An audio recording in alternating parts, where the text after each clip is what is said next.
labas, guys. Kami ni Amira. Pinatay muna namin yung aircon kasi 24/7 na yung gumagana. Pinahinga muna namin. Makain siya ng, what do you eat? Who's buy your chips? Who's buy chips? Bakala. Then, who's buying Bakala the chips? Who give that?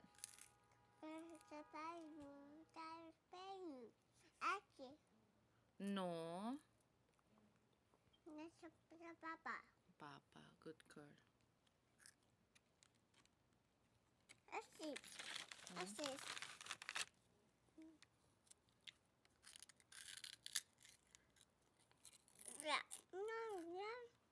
Yummy?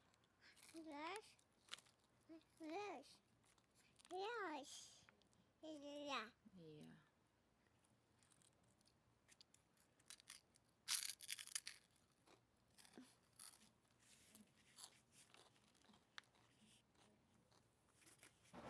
Ayan guys, madaling araw na niyan. Andyan pa rin kami sa labas.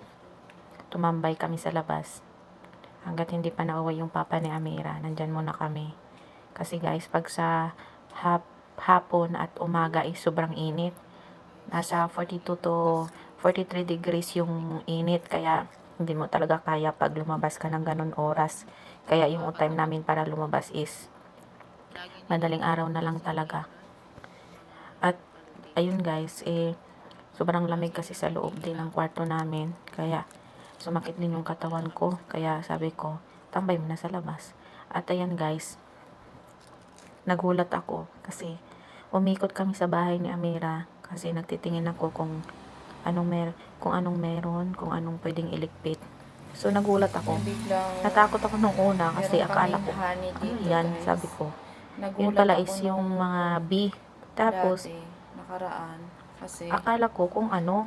mayroon sabi ko, ano Kasi kaya nga, yun? marami siyang mga Yun pala, honey. mga anak-anak. Biglang Sa gate pa talaga siya, sa gate pa talaga Diyan sila pa nang sa gawa may ng gate, bahay sa nila. kabilang pinto.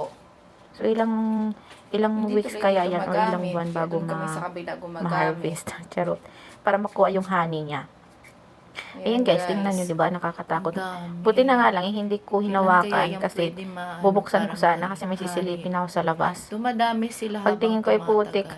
Yung mga ano pala, yung mga bee, mga Kailan honeybee. kaya yan? At ayan, sinilip ko na rin yung mga ibon namin na kalapati. Marami yan dati. Tapos, ayan na lang natira. Hindi na bumalik yung mga saan kaya ibang yan puti. galing? Kasi may dalawa na umalis.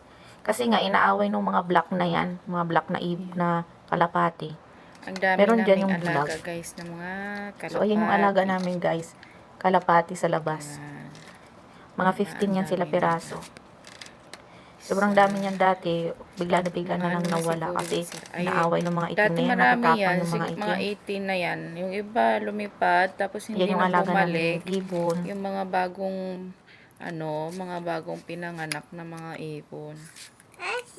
Hindi na po na bumalik. Ewan ko nasaan na kaya ayun. Yan, alaga namin yan guys. Para na kaming nasa zoo. Ayan. May maliit din kami dun sa loob. Yung lovebird namin, 2 na lang natira kasi pinatay ng pusa yung isa. At pagkatapos kong silipin yung ibon namin guys, sumilip din ako sa labas. O diba, ang tahimik sa labas namin. Wala akong makikita mga babae nasa labas na nagmamarites. Hindi katulad sa Pilipinas, ang daming mga chismosa nasa kalye, nakatambay. Ayan na nga, nagsawa na kami sa labas. Pinasok ko na si Amira sa loob. Ayan, naglalaro siya. Lalaro siya ng sarili niya. Kasi, yan lang naman yung gawain niya. Maglalaro siya.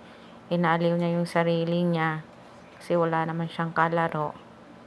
No choice naman siya kung hindi ko naman siya dinadala sa park. Kaya ayan na lang. Nililibang niya yung sarili niya.